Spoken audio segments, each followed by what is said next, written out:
the last lesson we defined the derivative of a function at a specific point. Now we're going to investigate the derivative as a function by considering the limit of each point in the domain of the function. So check out this definition. The derivative of a function f of x with respect to the variable x is the function f prime whose value at x is the following. F prime of x is equal to the limit as h goes to 0 of f of x plus h minus f of x all divided by h provided the limit exists. The process of calculating a derivative is called differentiation. There are many ways to denote the derivative of a function. Two common alternatives are the following: dx of f of x. These symbols can really be used to indicate the operation of differentiation. And then the shorthand method would be to write the f prime of x. Look at a couple examples. Differentiate f of x equals x divided by x minus 1. Let's take the definition of the derivative as a function, and we'll start with f prime of x is equal to the limit as h goes to 0 f of x plus h minus f of x all over h. Now let's take our function and plug it into this definition. All over h. Now in order to subtract these two fractions, I'm going to need a common denominator. So let's set that up next. I'm going to multiply by x minus 1 over x minus 1 on the first fraction in order to get the common denominator. Minus, now on the second fraction, we're going to multiply by x plus h minus 1 over x plus h minus 1. Okay, and as I prepare to FOIL the x and the minus 1, we need to keep in mind that this is all over h, or I could just bracket it off and multiply times 1 over h. And we FOIL all this is over the common denominator, which was x minus 1 times x plus h, all multiplied by 1 over h. Now let's see what terms we can get to cancel out here.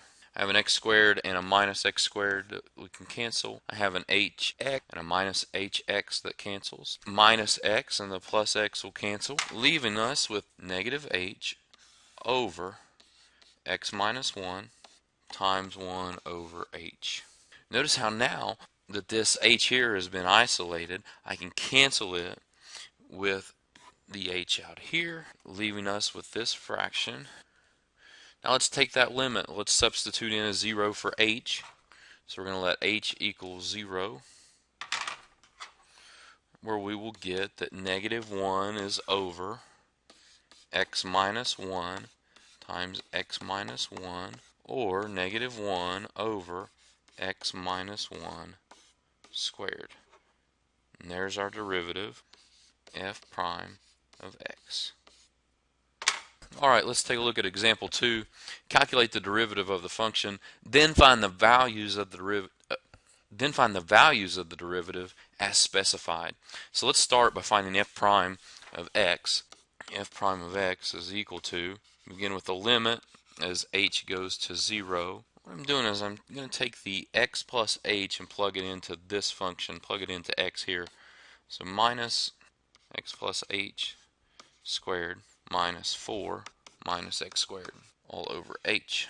Focus on finding the derivative first. Okay, we're going to expand these parentheses and distribute the negative sign. Get minus x squared minus 2hx minus h squared minus 4 plus, distribute this negative sign, x squared. This is all over the single h. See what terms we have that can cancel. Got a 4 and a negative 4. Got a negative x squared and a positive x squared. And then it looks like these last two terms will not cancel out. So let's see what we can do about factoring out a common term and then maybe reduce that way. We're going to try to get rid of an h here. We'll take the limit as h goes to 0. And we're going to factor out one of these h's. So how about h parentheses negative 2x minus h close parentheses all over h. I like this. H's will cancel. Then I can substitute in a 0 for the h, and we'll get that f prime of x is equal to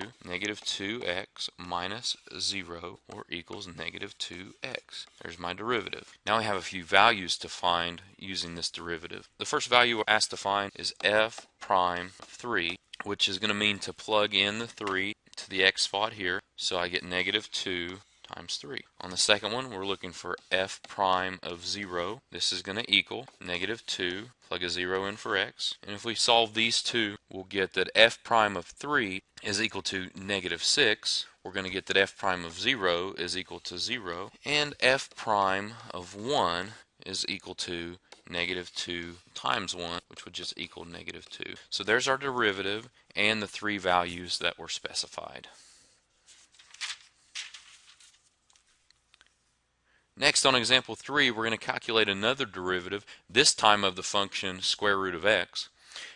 After calculating the derivative, we want to find the equation of the tangent line, where the tangent line to the curve at x equals 4.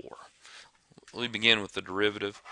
F prime of x is equal to the limit as h goes to 0, square root of x plus h, minus the square root of x all over h. Okay, looking at where to go next, we have all our variables in the numerator contained inside of these square roots. And I'd really like to try to eliminate those some way in order to try to reduce this fraction down. So let's multiply by the conjugate, the square root of x plus h. Instead of using a minus, we're going to switch to the plus, the square root of x. Okay, so we're going to multiply the numerator and the denominator by the conjugate. This should help to really eliminate those square root signs. Looking at distributing, we're going to FOIL, so we'll have x plus h. The middle term is going to cancel out, minus the square root of x squared, which would just be minus x, all over. Okay, take a look on the bottom and notice that I did not distribute the h into those parentheses. Reason is I'm hoping that those h's will cancel, and as we look at the numerator and we drop the x's off where they cancel each other out, I now have h is the only term on top.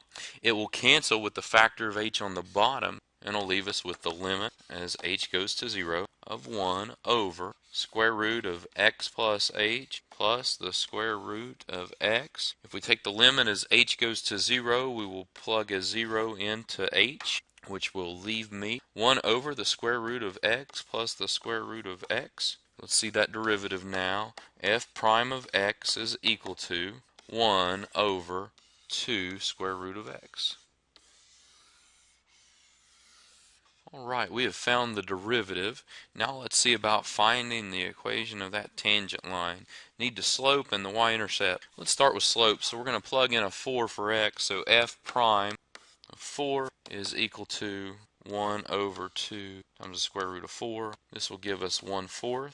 This is going to be our slope. Now to find that y-intercept, I really need to know a point that this line is going to go through. I have a slope, 1 over 4, but if we look at the original function as y equals the square root of x, we can plug 4 in and get the y value would be, or y equals 2, giving us a point that the tangent line goes through, which would be 4, 2.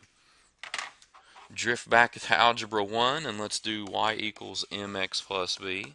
Let's plug in a 2 for y, a slope of 1/4, an x of 4, and we do not know what b is yet. Solve this, 4's cancel, 2 is equal to 1 plus b, minus 1 on both sides, I get 1 equals b. Let's build the equation of the line. Y is equal to, slope first, y equals 1/4 x plus 1.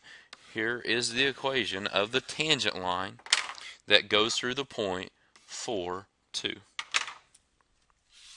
On example 4, we're going to differentiate the function and find the slope of the tangent line at the given value of the independent variable. Be very similar to example 3. we just won't need to continue on and calculate the y-intercept. Just get the slope and be done with it. First of all, I need to differentiate, so let's take the derivative. F prime of x is equal to,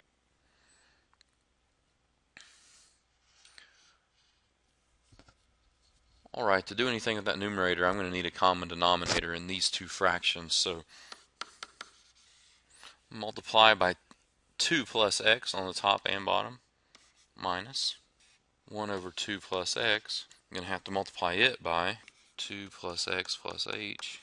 So I've got my common denominator, multiplying my numerators now. Keeping in mind all this is over h, so let's put brackets times 1 over h. Same thing as dividing by h. Okay, next let me see if I can clean up what's on top here.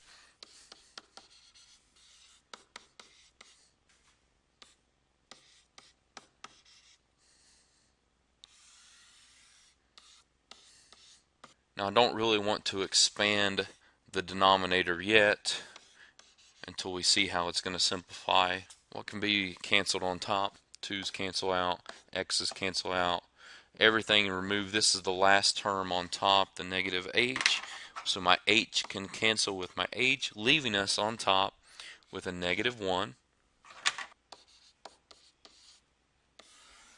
I was waiting to expand the bottom because I knew when we take the limit as h goes to 0 and we put the 0 in for h, that this might simplify nicely. So negative 1 over 2 plus x, or f prime of x is equal to 1 over negative 1 over 2 plus x squared. We have our derivative. Now we need to go back and find the slope of the line at x equals 2. Find the slope at x equals 2.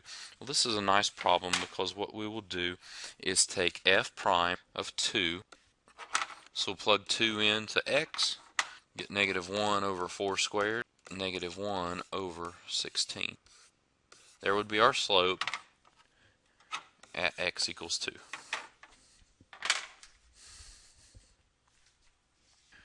Okay, so when does a function not have a derivative at a point? Well, there's 4 things to watch for, and that would be a sharp corner, a cusp, a vertical tangent, or a graph that's got some holes in it.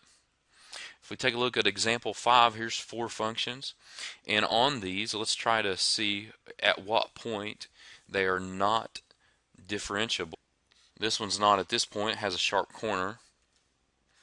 At point P we have a vertical tangent, so no derivative there. Here we lack a continuous line with the jump and the point, so we lack a continuous line. And then on this cusp down here, so at all 4 of these points the derivative does not exist. Just make a note of these 4 and watch for those when you do this section.